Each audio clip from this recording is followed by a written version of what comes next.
you're throwing away thousands, literally thousands of pounds or dollars every single year on fuel and running costs because you bought the wrong car. And the worst part, you probably don't even realize it's happening. That tank of petrol you just filled up for 70 quid? Could have been 40? That road tax bill that just hit your account for £690 could have been 200. Or if you're in the States, that insurance premium that's bleeding you dry every month could be 30% cheaper. I spent the last month crunching the numbers on over 50 different cars, and what I found shocked me, because the cars that actually save you serious money aren't the ones the dealerships are pushing. They're not the flashy EVs with sky-high prices.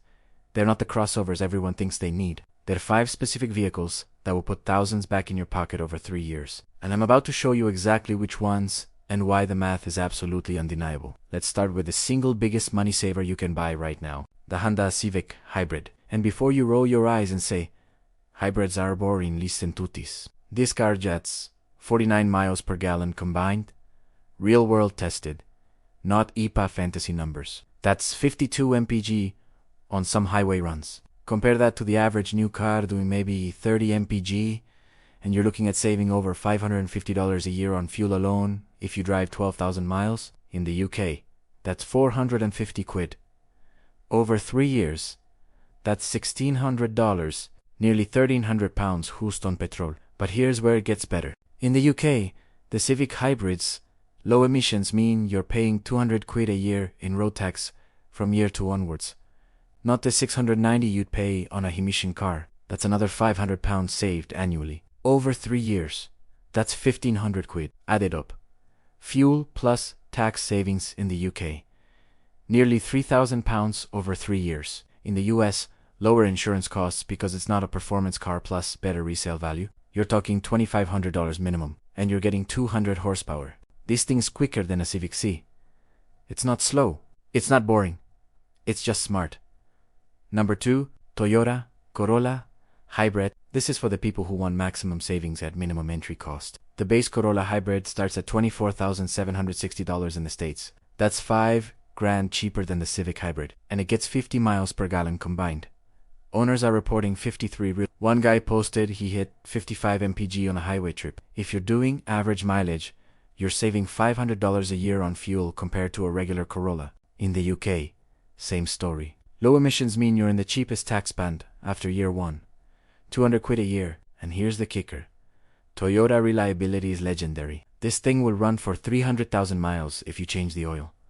Resale value stays strong. Insurance is cheap because it's a Corolla. Everyone insures Corollas. The only downside, it's not as nice inside as a Civic. It's not as fun to drive. But if your priority is spending the least amount of money possible while getting maximum fuel economy, the Corolla Hybrid is unbeatable. 3-year savings. Fuel, tax, insurance combined. You're looking at $2,200 in the US, nearly £2,000 in the UK. That's real money.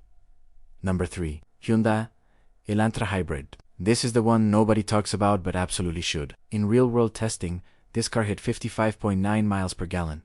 That's better than the Civic, better than the Corolla. And it starts at $26,000. You're getting heated seats, a massive touchscreen, wireless charging, all standard. UK tax situation is identical to the Civic and Corolla. Low emissions, 200 quid a year from year 2. But here's the secret weapon. Hyundai's giving you a 10-year, 100,000 mile powertrain warranty. Hyundai gives you 3 years.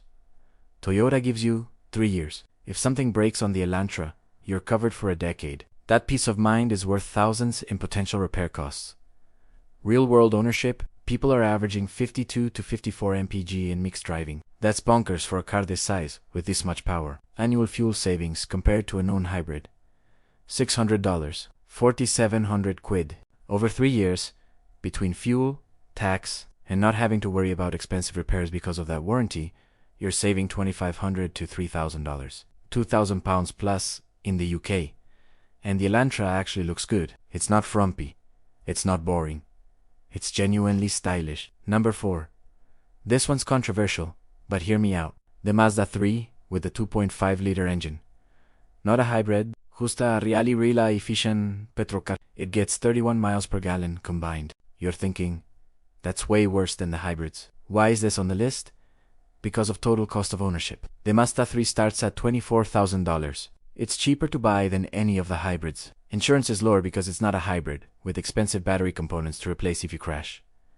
And in the UK, here's the magic. If you buy a pre-2017 Mazda 3, you're paying 20 quid a year in road tax. 20. Not 200. Not 620 pounds. Per year. Dollar. Per year. Find me another car that gives you premium interior quality, genuinely fun driving dynamics, and costs 20 quid a year to tax. You can't. Yeah, you're spending a bit more on fuel than the hybrids, but you save 3 grand on the purchase price.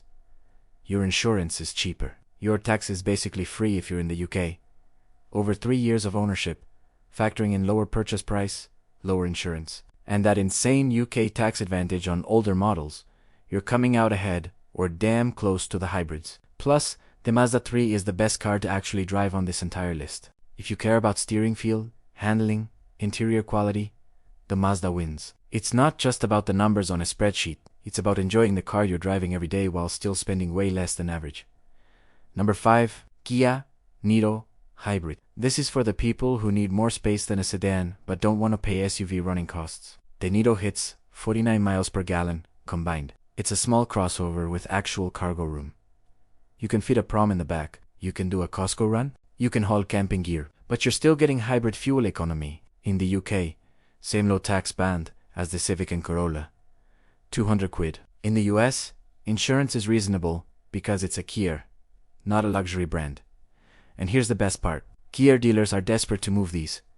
You can negotiate. I've seen people getting $3,000, $4,000, $5,000 off sticker. Try doing that with a Honda or Toyota right now. You can't. They're selling at MSRP or above. The Niro, you've got leverage. And Kia is giving you that 10-year warranty just like Hyundai. Real-world owners are reporting 45 to 48 mpg.